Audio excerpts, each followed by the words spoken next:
Hoy día llegué a la oficina, las láminas de muertas, las hice de nuevo. ¿Y por qué es tan difícil? ¿Por qué se me hace tan difícil dar este coloquio? La mostraron que estaba malo, ¿no? No, eso no. Voy a mostrar cosas peores.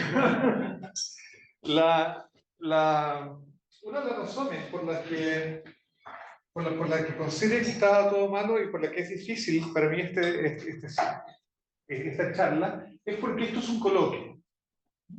Y un coloquio es una instancia en que uno debería conversar, una instancia muy general. Es distinto a un seminario. En un seminario es mucho más técnico y es distinto a un simposio. Pero el seminario viene de sembrar, ¿no? Donde se siembran las ideas que después van a florecer. El simposio, ¿saben de dónde viene el simposio? Simposio es el tipo cultural de simposio, viene del griego, nos viene del griego a través del latín. Y la preposición sin en griego significa con. Sin es con, ¿no? Por eso es difícil el griego. Sin es con. Con en el sentido.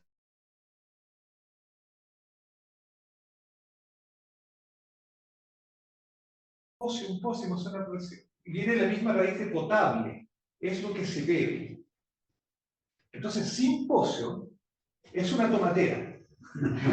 Es juntarse a tomar juntos. O sea, juntarse a tomar juntos, juntarse a tomar, juntarse a beber. Y en el Imperio Romano, el simposio era una cena que rápidamente derivaba en una tomatera y luego en una orgía.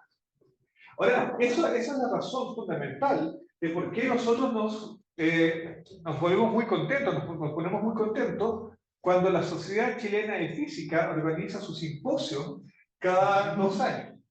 Porque sabemos que la actividad más importante va a ser la cena.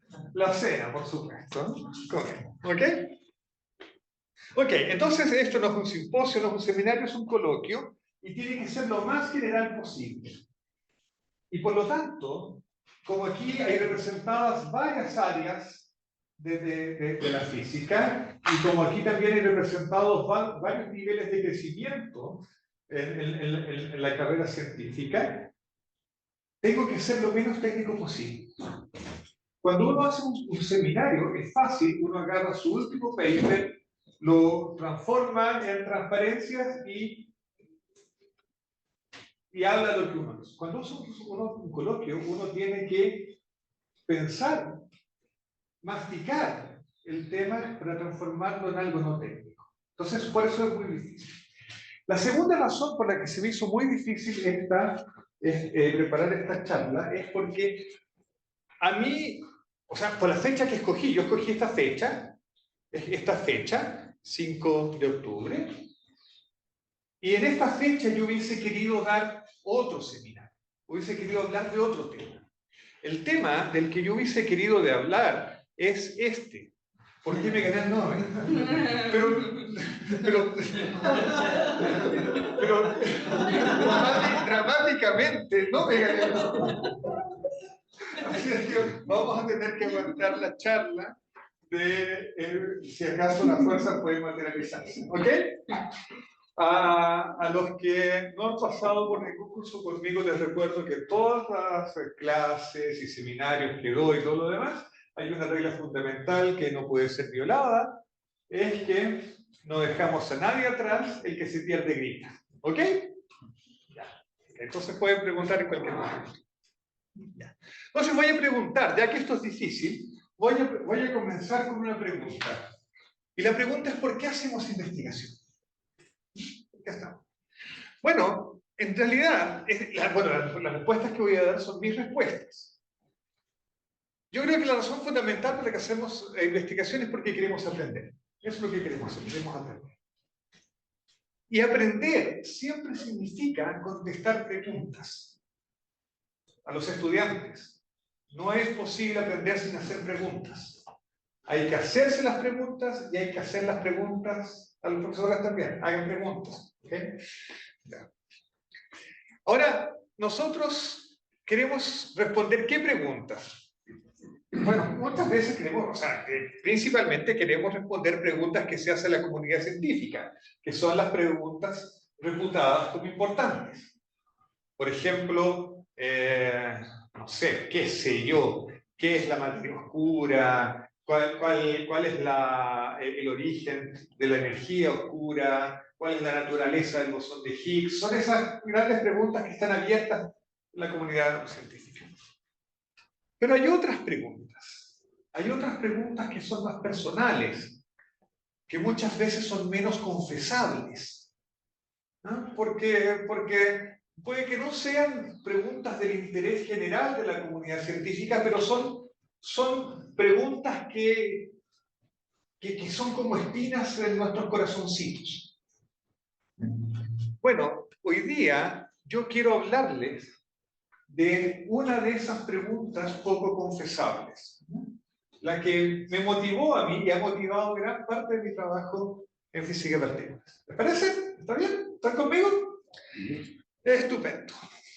Ok, a propósito, esto va a ser una charla más o menos corta, no va a ser muy larga, para alivio de los que están apurados, para alivio de todos. Entonces, voy a hacer una advertencia primero. Voy a comenzar con una advertencia para los colegas particulares que hay acá. En física de partículas, la palabra materia es una palabra muy vaga. Uno no usa la palabra materia en realidad. Porque en realidad puede significar muchas cosas. Así es que, sin embargo, yo lo usé en el título de esta charla un poco como clickbait.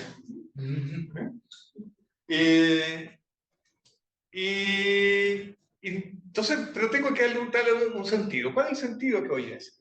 Voy a entender por materia cualquier partícula que pertenezca a una corriente conservada. Eso es para los especialistas. ¿Ok?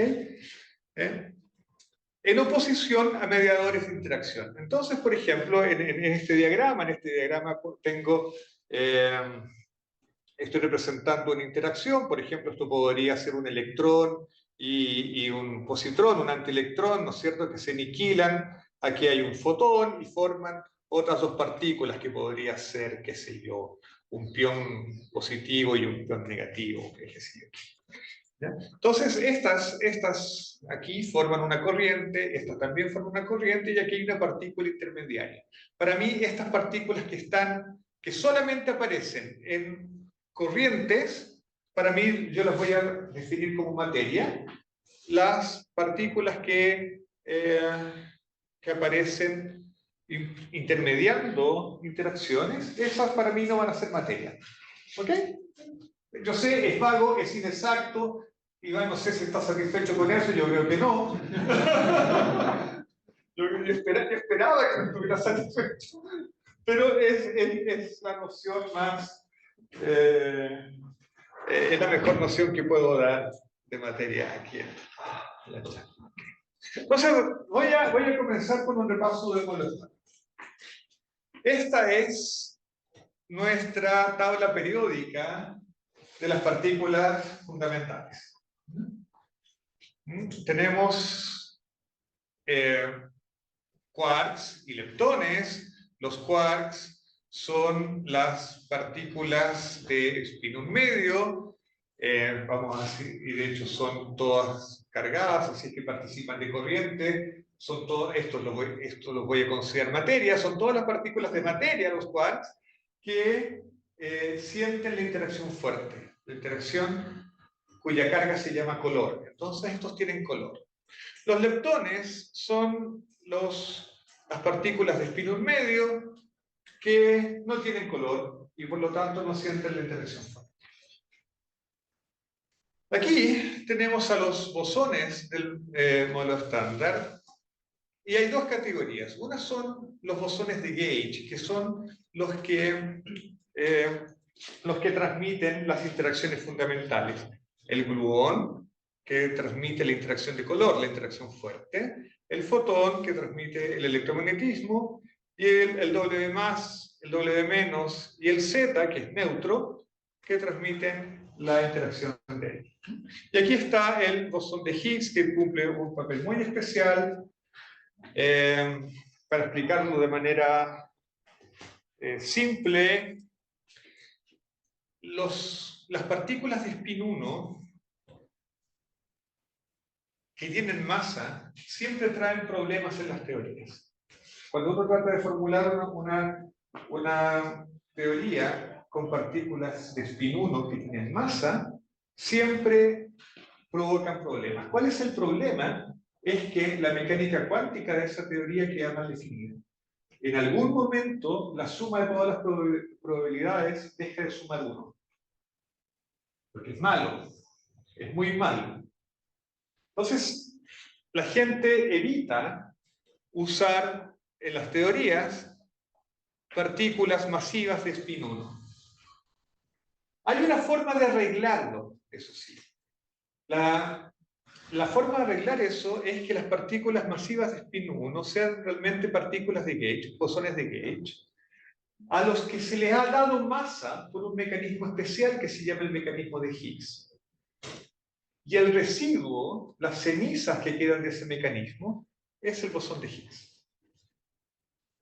Y de hecho, el bosón de Higgs arregla todos los problemas de que acarrea tener bicharracos como el W y el Z, que son partículas de spin 1 con masa. ¿Estamos bien hasta aquí o ya los perdí? De los gauge, solamente el fotón es el que no tiene masa. El fotón y el gluón no tienen masa. No tienen masa. ¿Sí? ¿Dime? Y esa división que tienes de quarks y leptones también como que se propaga, o sea, el gluón y el fotón. No. Estos quarks y leptones está ahí, por eso, no sé si se distingue, los puse en colores distintos. Yo creo que mi elección de colores... No, pero la pregunta Ah, ya. Como es una tabla. No, es una tabla mal hecha. No, sí. ¿Qué interpretamos por spin en este contexto? Spin. Perdón.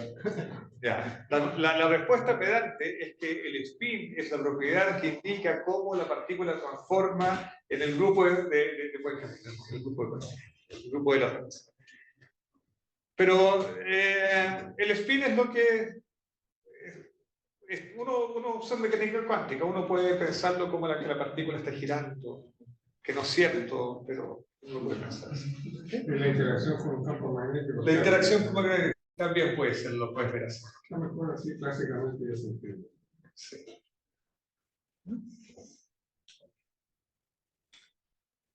Ok. Entonces, ese es el modelo estándar. Estas son todas las partículas elementales que conocemos. Están todas. Y las hemos descubierto todas. Ok, entonces esto es lo que decía. Generalmente se cree que los campos de spin 1 que deben aparecer en la teoría son solamente los campos de gauge. ¿Okay? Ahora, los campos de gauge son campos que transmiten interacciones, que transmiten fuerzas. Entonces no caen en mi definición que di antes de materia. Estos no serían materia, estos sí serían materia, porque estos sienten las interacciones, estos las transmiten. ¿Ok? Ya. Pero esa no es toda la historia. ¿Por qué? Porque hay un montón de otras partículas, pero que no son elementales, son compuestas. ¿Son compuestas de qué? Son hechas de estos tipos de acá, son hechas de quarks. ¿Okay? Por ejemplo, los protones, los neutrones están hechos de quark U y quark D en distintas proporciones.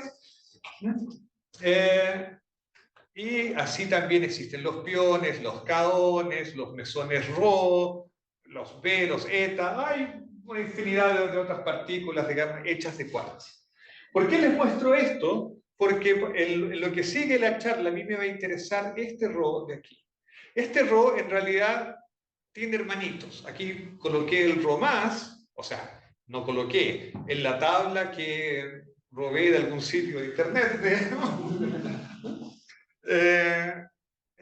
colocaron el Rho más, pero también existe un Rho menos y un Rho cero. O sea, claro, el cargado positivo, el cargado negativo y el neutro. ¿Ok? Todos con más o menos la misma masa. Y esos Rho a mí me van a interesar. Entonces, en los años 60, hubo una sorpresa. La gente, a los físicos en partículas nos encanta hacer chocar cosas. A los experimentales se vuelven locos haciendo chocar cosas. Y a la gente siempre le gustó hacer chocar electrones con positrones, con antielectrones. Y eso es fácil de describir porque normalmente es descrito por la interacción electromagnética y la interacción electromagnética se entiende bien. Pero de repente, los amigos experimentales empezaron a ver que cuando medían el proceso de electrón-positrón produciendo dos piones, de repente la sección eficaz comenzaba a subir y hacía como un cototo. Había una resonancia. La forma más fácil de explicar esta resonancia es que aquí se estaba produciendo una partícula intermediaria que tenía masa y que resultaba ser el Rho, el mesón Rho que tiene spin 1, el mismo Rho de aquí, solo que el neutro, ¿no? Con spin 1. ¿Okay? Pero el problema era complicado. ¿Por qué? Porque el Rho es una partícula hecha de quarks y es una partícula que en general interactúa fuertemente. De hecho, la interacción entre protones y neutrones, que es el prototipo de la interacción nuclear, ¿no? Que es una interacción fuerte, tiene como mediadores, esa interacción fuerte entre protones y nucleones, tiene como interacción, como mensajeros de interacción, a los piones y al Rho. O sea, el Rho es un mensajero de interacción nuclear, que es fuerte. Pero el electrón no siente la interacción nuclear. Entonces, ¿cómo es que el electrón y el positrón, que no sienten la interacción nuclear, pueden producir un Rho que es el mediador de la interacción nuclear? ¿Cómo es posible? Entonces, ese era un misterio en los años 60. A un señor que ustedes bien conocen porque escribió un libro muy lindo de mecánica cuántica, Sakurai, se le ocurrió una explicación. Entonces, la explicación es que el electrón y el positrón se aniquilan, forman un fotón, esto es electromagnético, estas son las cosas que saben hacer los electrones y los positrones, forman un fotón, pero el fotón se mezcla, de alguna manera, con el Rho. ¿Por qué? Porque el Rho y el fotón, los dos son bosones, los dos tienen spin 1, los dos tienen carga 0, o sea, tienen, aparte de la masa, tienen los mismos números cuánticos. Entonces, son dos estados cuánticos muy parecidos que se pueden mezclar. ¿Okay? Se mezclan y ahora el Rho, que interactúa fuertemente, que es responsable, uno de los responsables de la interacción nuclear, produce los piones y está todo listo, todo fantástico, todo eso funciona muy bien. Hay aspectos técnicos complicados, pero funciona muy bien. ¿Okay? Una consulta, ¿es parecido a una oscilación o la naturaleza es diferente de este proceso de fotón a Rho? Es una especie de oscilación, se puede entender como, o sea, hay una mezcla entre los dos. Ok, ahora, en los años 90, había una vez, en algún oscuro paraje de São Paulo, un joven y apuesto estudiante de doctorado. Es que estoy anónimo, soy incógnito. Y a ese estudiante, su tutor le pidió que calculara un proceso muy parecido al que yo les acabo de describir. El proceso es parecido. Aquí, en vez de tener piones, tienen una partícula hipotética que predecían algunas teorías en boga en esa época. Hoy en día son teorías muy desprestigiadas. Pero en esa época estaba muy en boga. Esto era el equivalente a los piones. Este de aquí es equivalente al Rho que vimos antes, solo que estos tipos tienen color, tienen la misma carga de la interacción fuerte que sienten los gluones, la que transmiten los gluones. De hecho, tienen el mismo tipo de color que los gluones. A eso se refiere el 8. El 8 es porque hay 8 de estos tipos y hay 8 gluones en la naturaleza. Técnicamente son octetos de color. Entonces, en vez de tener una mezcla entre un fotón y un RO, aquí había una mezcla entre un gluón y un gluón. Y todo esto era producido por dos gluones que se fusionaban. El proceso que calculaba uno en esa época era protón, antiprotón, yendo a eta 8. Entonces, bueno, la forma de calcular era exactamente la misma que Sakurai calcular esta reacción. Y eso es lo que este apuesto estudiante hizo.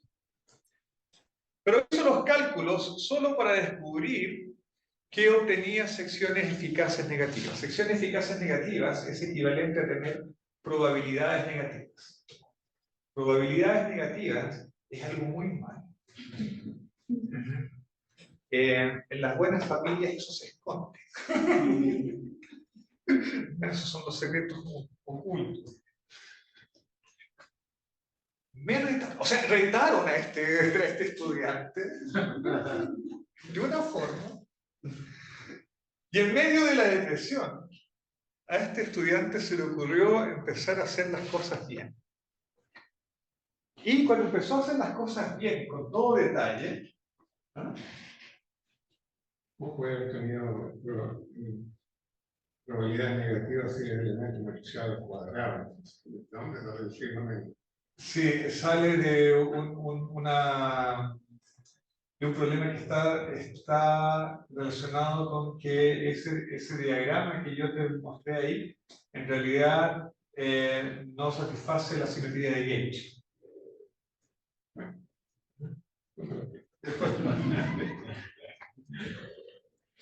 El caso es que a este joven se le ocurrió una idea brillante. Resulta que las teorías con las que uno está trabajando son teorías en que, o sea, el gluón puede interactuar con el propio gluón. O sea, de hecho estaba clarito, ¿no es cierto? Aquí tienes un gluón, y interactúa, produce un gluón, y ahí se mezcla con otro. Pero hay otra forma de tener el mismo efecto. La otra forma era que el gluón se mezclara con el RO y que fuera el RO, que fueran los ROs que se aniquilasen y produjeran un RO final. Y esto de aquí nunca se había considerado, nunca nadie lo había tomado en cuenta, y este joven estudiante, por primera vez en la historia del universo, lo consideró y encontró que la suma total era un lindo y redondo cero. De hecho, este resultado fue dramático porque canceló la búsqueda de los Z8 en el acelerador de partículas de la época. Se consideraba. Y, ¿sí? No. Esto más esto da cero, entonces es nada. Entonces, cuando en realidad el proceso que a mí me daban probabilidades negativas, me estaba dando mal, porque en realidad es un proceso que es imposible. Cuando uno aplica bien las leyes de la física, el resultado debería ser cero. El proceso no puede ocurrir en la naturaleza. Está malo. Esa fue la conclusión. ¿Okay? ¿Me siguen todavía? ¿Sí? ¿Muy aburridos? ¿No? Ya, ok. Entonces, ¿cuál fue la conclusión apresurada a la que llegó este joven? Es que somos los amos de las partículas masivas con espín. Las sabemos dominar, aprendimos a calcularlas, obtuvimos este resultado fantástico, somos los amos. Aquí las dominamos. Entonces, si ya las dominamos, si ya las sabemos tratar, la pregunta natural es la siguiente. ¿Podremos construir una teoría con partículas de spin 1 masivos, que a las que uno le llama vectores masivos. Podremos construir una teoría para vectores masivos que sea consistente en que el vector masivo pueda actuar como materia y que sea consistente, o sea, que la suma de probabilidades totales sea siempre 1 y la mecánica cuántica está bien definida. Entonces, este joven dijo, vamos que se puede. Vamos que se puede. Y mi intento de hacer eso fue un poco después de haber llegado aquí a la Santa María. El nombre técnico del trabajo es sobre la cromodinámica cuántica de un campo vectorial masivo en la representación adjunta. En fácil, ¿qué es? Bueno, les voy a dar el resultado, ¿no? Aquí hice el cálculo de cómo debería ser cómo debería ser la teoría que se comportase bien. Y lo que encontré después de cálculos muy difíciles que hizo el computador y no yo, encontramos que bajo ciertas condiciones es posible construir una teoría consistente. O sea, consistente quiere decir que la suma de las probabilidades es siempre de 1, de un campo de materia de spin 1. A ese campo de materia de spin 1, antes lo llamaba Rho, ahora lo vamos a llamar B. Los B son los mismos que los que Rho, solo que le puso un nombre más B de vector. Que además siente una fuerza de gauge, que son los gluones en este caso. Lo interesante es que las condiciones de consistencia, o sea, las condiciones que tiene que cumplir este B para que la teoría sea consistente, son las mismas que son necesarias para que el B sea materia oscura. Y ahora, yo me vi en un problema terrible, porque yo hasta ese momento no sabía nada de materia. No sabía absolutamente nada. Yo sabía que había gente trabajando en ello, pero no sabía nada al respecto. Mis intereses estaban en otros lados. Y de repente tuve que enfrentarme al hecho de que mis teorías, en lo que yo estaba trabajando, que no tenía nada que ver con materia oscura, de repente aparece una partícula que cumple las mismas características que tiene que tener un buen candidato de materia oscura.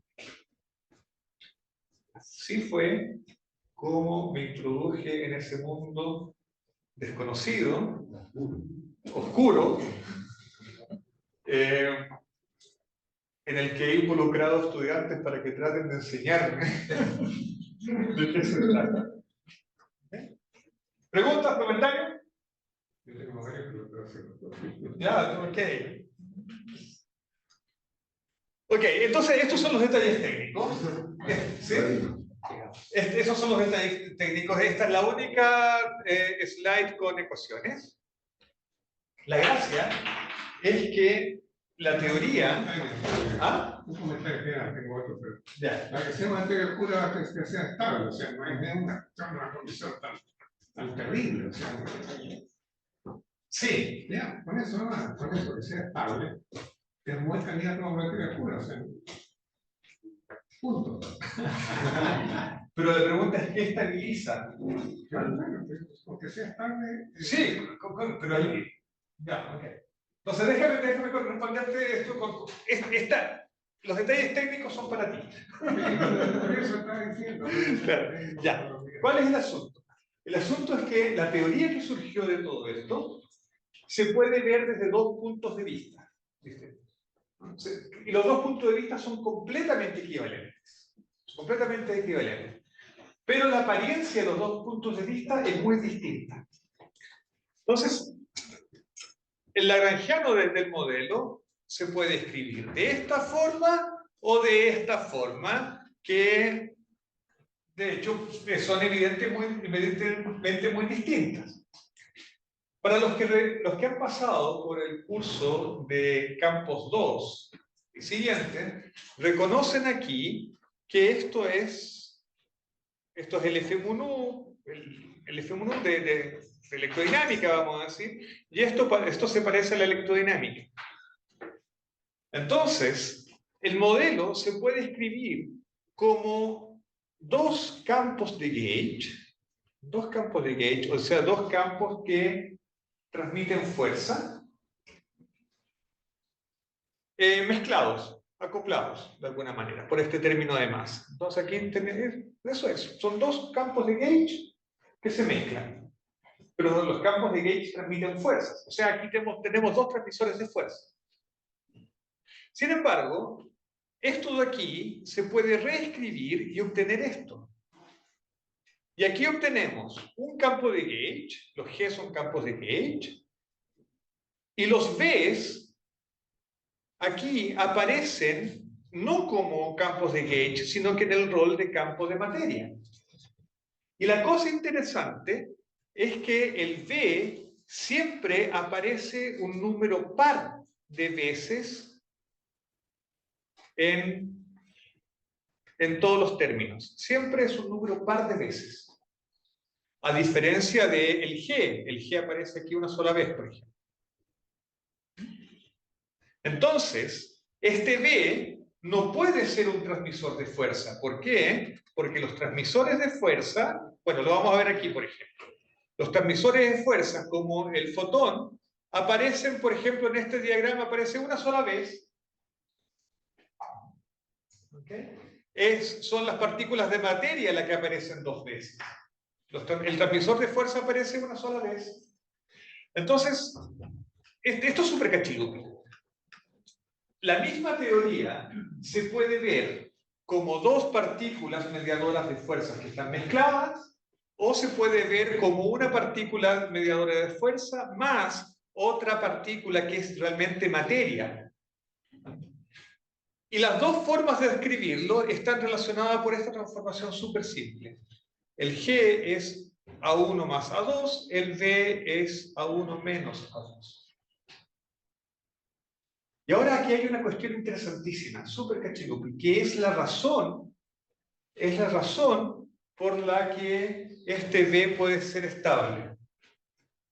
Y es que si uno hace un intercambio entre 1 y 2, aquí no pasa nada, porque tengo una suma.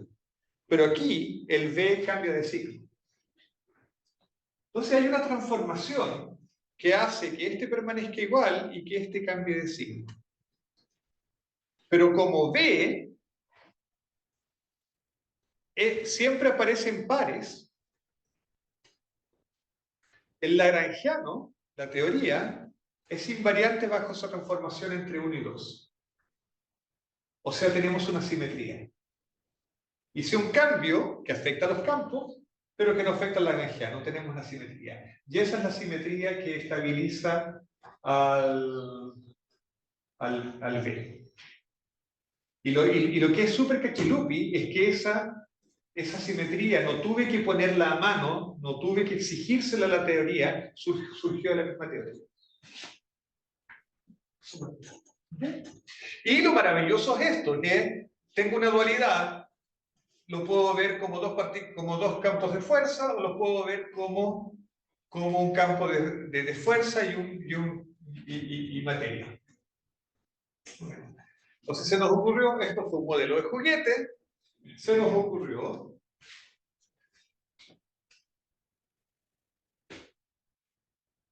extender el modelo estándar con los mismos principios que habíamos hecho anteriormente. Entonces aquí está el modelo estándar, es el mismo cuadro que vimos anteriormente, está el modelo cuadro, pero le sumamos partículas vectoriales masivas de spin 1. Y son 3, porque eso de representación adjunta que estaba en el título de mi paper, significa que tiene que haber el mismo número de campos B que mediadores de fuerza, y nosotros queríamos que hubiese el mismo número de B's que mediadores de la fuerza débil. Aquí tengo W más, W menos y el Z, son 3. Aquí tengo que colocar 3 campos. Para que funcione, Y construimos la teoría. Resulta que las correcciones cuánticas, por el hecho de que el V más y el V menos tengan carga eléctrica, los hace un poquito más pesados que el V0.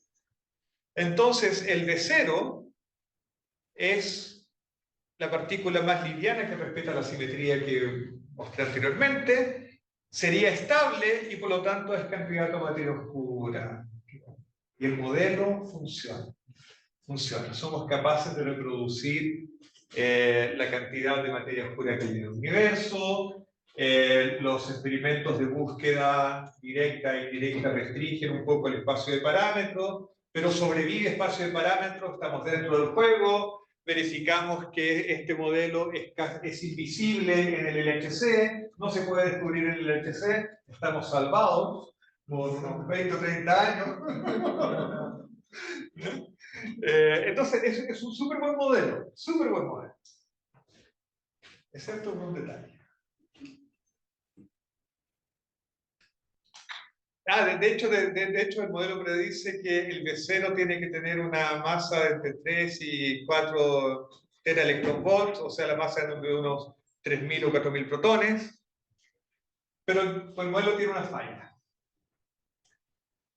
¿Se acuerdan que yo hice toda una construcción para que la teoría fuese coherente, para que las probabilidades totales siempre sumaran 1 y todo lo demás? Bueno, en el modelo de la vida real aparece nuevamente la falla, las probabilidades no siempre suman 1 y el culpable es el bosón de Higgs. El bosón de Higgs, que arreglaba los problemas en el modelo estándar, aquí lo echa a perder. Pero hay una solución. La única solución. Pero eso depende de cómo se acople con esto, ¿no? Sí, pero hay una sola forma de acoplarlo para respetar los principios del modelo. Hay una sola forma de acoplarlo y es B daga B por phi daga phi. No, la constante de movimiento.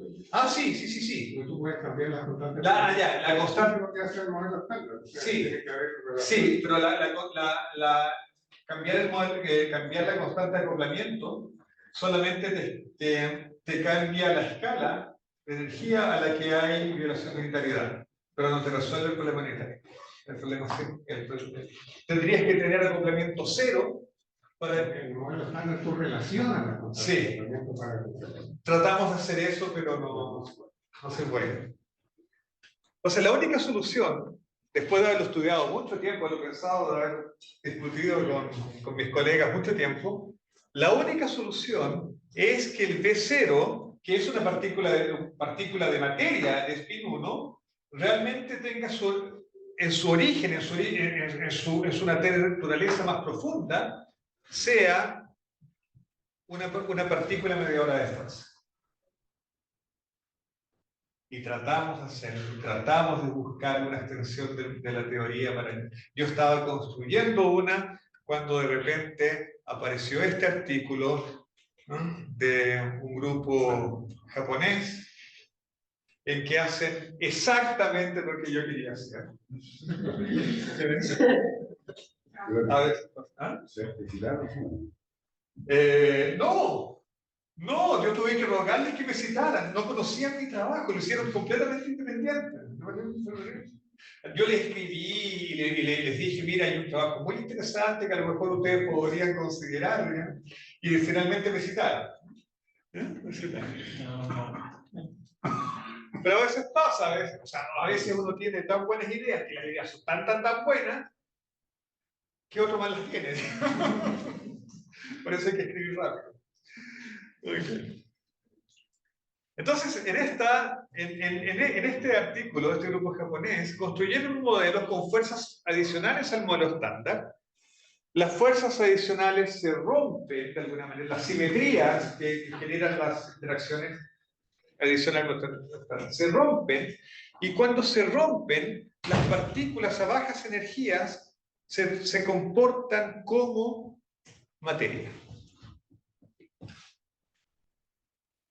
Y de hecho, el límite de bajas energías del modelo que ellos proponen es exactamente el modelo que nosotros habíamos propuesto. Así que bueno, paciencia. Paciencia. Ok, y este es el final de la historia. Este es el final de la historia. Entonces, ¿qué es lo que yo quería contarles? Hacer investigación es intentar responder las preguntas de la comunidad científica, sí. Pero también es el intento de responder las preguntas personales. Mi pregunta personal era entender cómo funcionan las partículas masivas del Big Bang. Esa era mi motivación. Que a la demás gente no le importaba mucho, pero para mí era súper importante entender esa cuestión, ¿no? Alguna vez como estudiante de doctorado me pregunté cómo se construye el modelo, cómo se construyen las regiones para este tipo de partículas. Y no sabía. Y fue en el proceso de aprender que salió todo esto. En este caso, responder esas preguntas personales y poco confesables nos llevó desde estudiar las propiedades de las partículas masivas del periodismo a un fenómeno que no estaba en mis cuentas cuando comenzamos esto, a tener un nuevo tipo de candidato a materia oscura. Candidato a materia oscura hay para llenar supermercados y supermercados. Hay cañonadas. Pero este era el primero que yo encontré. Entonces tenía un saborcito especial. ¿Ok? Entonces, este tipo de materia oscura debe tener su origen en una fuerza. Pero a bajas energías, parte de los mensajeros de esa fuerza se transforman en partículas de materia. Entonces, vamos a responder la pregunta del comienzo de la charla. ¿Puede materializarse una fuerza? Sí, sí. Con las simetrías adecuadas, con las rupturas de simetrías adecuadas, mensajeros de fuerza pueden comportarse en determinado régimen como si fueran partículas de materia. Eso era todo lo que quería contarles hoy día. Disculpen a los aburridos, digamos.